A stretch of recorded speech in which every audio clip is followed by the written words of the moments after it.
This is a reading of Code Talker, chapter 27, and its title is Okinawa.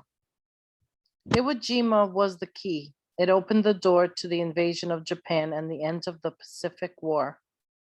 B-29ers from Guam and Saipan passed over Iwo Jima without being attacked. Dozens and dozens of planes used Sulphur Island as an emergency landing field on their way back from bombing Japan. On the islands of Japan, many people wished the war to end. There was plenty of people who hadn't wanted their country to go to war with the United States. As more of their loved ones died on faraway islands, many Japanese people saw that nothing was possible but defeat. The imperial command, however, was still led by military men who refused to accept surrender. The war had to go on. So once again, we code talkers took part in another invasion. About 50 of us were part of the operation. We were called Operation Iceberg. Our 1,600 ships were the largest armada in history, and the number of our troops was even bigger than the force that landed on the beaches of Normandy in Europe. I was now with the 6th Division, made up of regiments from other disbanded divisions. This time we were to invade the island of Okinawa, even closer to Japan. The Okinawan people had always been peaceful and had no history of ever going to war. But when the Japanese took over their island, our enemies made it into another military fortress. Our carriers went first, sending planes against the Okinawan airfields.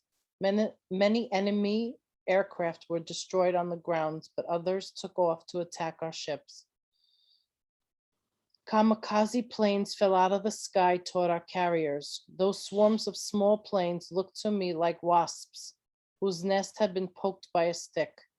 Many were shot down and just as many fell into the sea without hitting any target. A lot of those planes were piloted by young men who'd never flown before. They were allowed to get drunk before taking off since it would be their last drink. Too many of those planes did strike their targets. The Hornet and the Franklin were hit the hardest. Over 700 men died on the Franklin. I saw it burning right next to me as our invasion force streamed on. In addition to my Navajo buddies, 2 of my white friends who had survived the other campaigns were there with me. Of course, one of them was Smitty, who was stuck to my side like a burr. Who was the other one?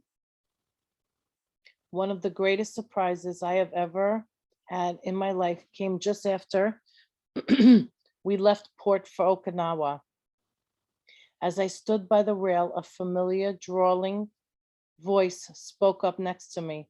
"Hey, Chief, what y'all gonna do when y'all seen one of them Hasbu snakes? I hear they just a crawling all over Okinawa." It was Georgia boy. He had survived his wounds. There was a big bandage on his neck and an even bigger smile on his face. I hugged him so hard that for once I was the one who lifted him off of his feet and almost cracked his ribs. Then the deck shifted as the ship turned and we both almost went over the rail. Smitty, though, grabbed us and pulled us back. The 3 of us stood there laughing our heads off. "Why aren't you dead, you good for nothing redneck?" Smitty said.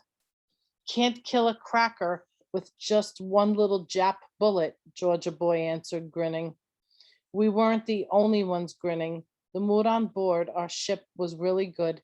Even Radio Tokyo, still broadcasting its usual mixture of American music, bold-faced lies and threats, brought a smile to most people's faces.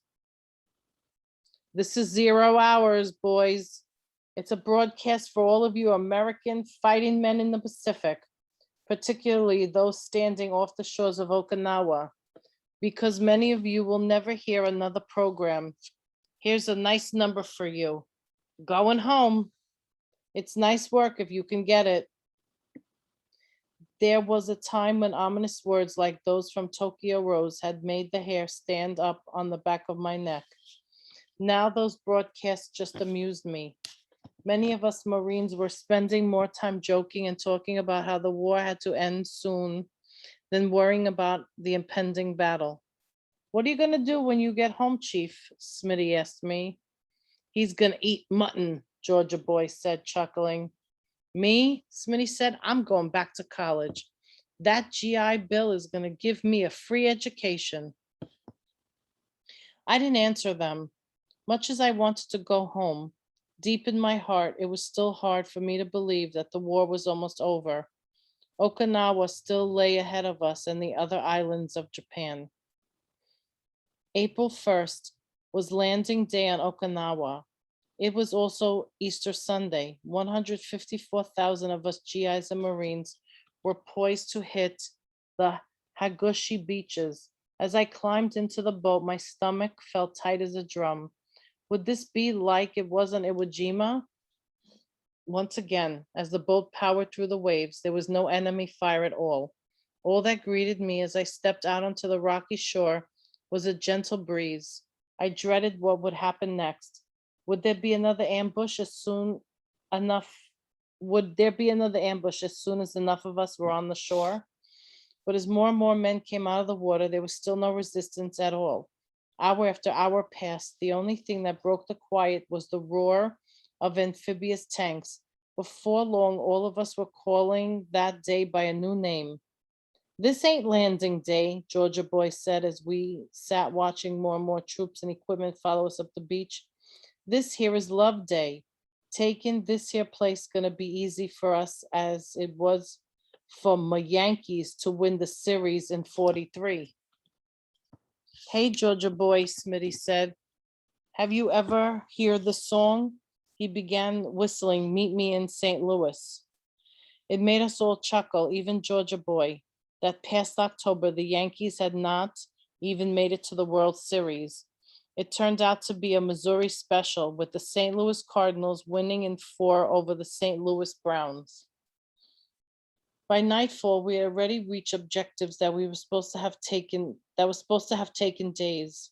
Bulldozers were clearing away the wreckage of Japanese planes on Yontan Airfield. It all seemed too easy, and it was.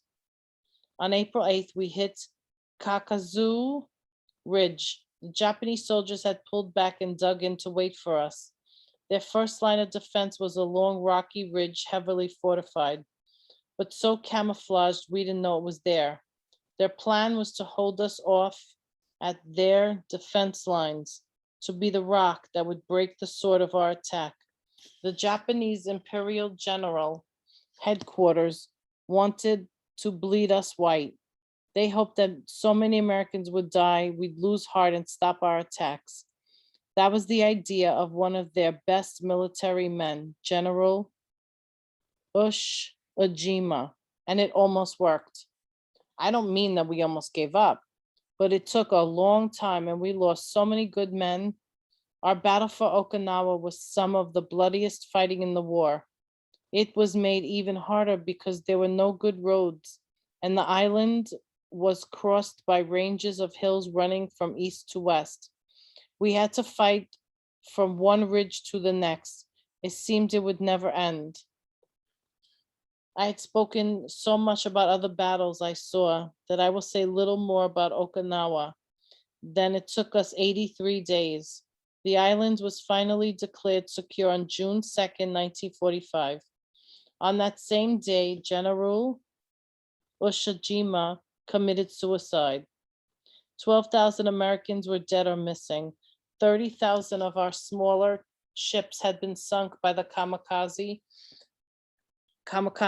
and about 400 more had been damaged by the attacks. The Japanese had lost 3,600 planes and 110,000 men. 80,000 Okinawan civilians also died in the battles. Through it all, our Navajo code was used to send and receive messages. We Navajos have helped a lot, but rather than feeling glad about it, I had a great heaviness in my heart. If it cost this much to take one small island, invading the big islands of Japan would have been too terrible to imagine. Our commanders now estimated there'd be at least 1 million American casualties. No one knew how many Japanese soldiers and civilians would die. Thousands of kamikaze planes, suicide boats, human torpedoes, and midget submarines have been prepared by our enemies. Tens of millions of Japanese would give their lives to defend their homeland. All our intelligence said that the Japanese military was still not ready to quit, even though the ordinary people were desperate for peace. Although I didn't know at the time, grandchildren, all through the war, many Japanese citizens were imprisoned or murdered because they spoke out against it. There was a powerful military organization called the Thought Police in Japan. If you were suspected of even thinking about criticizing the government, you'd be taken away by the Thought Police.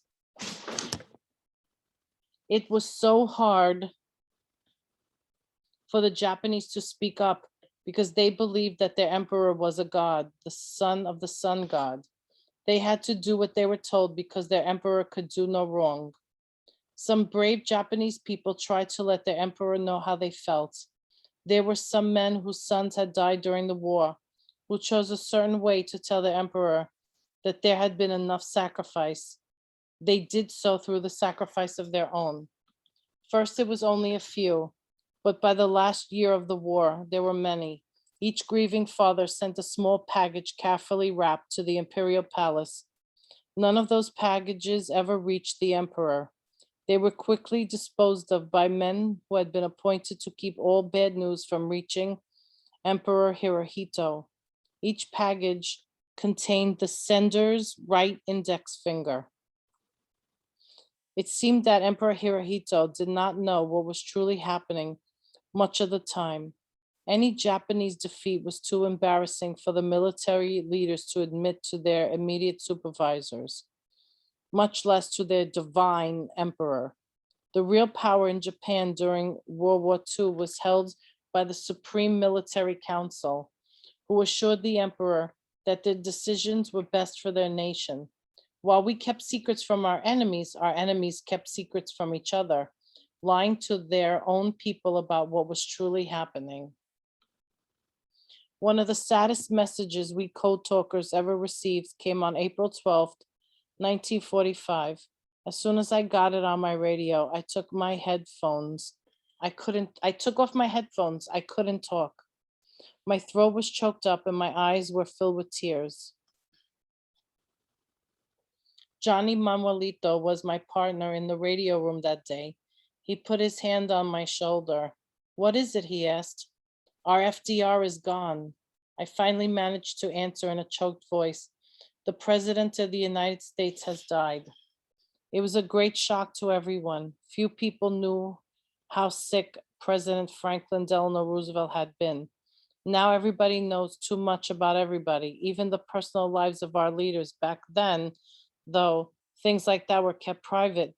Many Americans didn't even know President Roosevelt was crippled by polio. Roosevelt had been our president for more than 3 terms in office. People loved and trusted him. On the decks of the ships and the shores of the Pacific Island, Marines, sailors, and soldiers knelt and wept together in prayer services for our fallen president. That morning, when I offered pollen, I prayed for his family and those who loved him. I will tell you one story about Okinawa, grandchildren. This is one of my best memories of the whole war. A group of us code talkers had been able to catch a goat. We butchered it and cooked it over a fire. It was almost as good as mutton. Its smell brought other Indians. One of them was my Cheyenne buddy from Iwo Jima, Sam Little Fingernail, who was now a scout with the 6th. As he cut off a piece of that goat, he began to smile. "This makes me think of a story my Lakota great-grandpa told me," he said. "He was in the big fight when he wiped out Custer. But halfway through the battle, he rode over the hill and there were 2 other Lakotas sitting around a fire cooking meat. They had just killed a buffalo, so 3 of them sat around eating buffalo steak before going back into the fight." "Good story," I said. "Now pass me some of that buffalo mutton." We all laughed and laughed. For a time, on that faraway island, we were just Indians sitting around a fire and eating. It was just like the old days, long before any white man's war.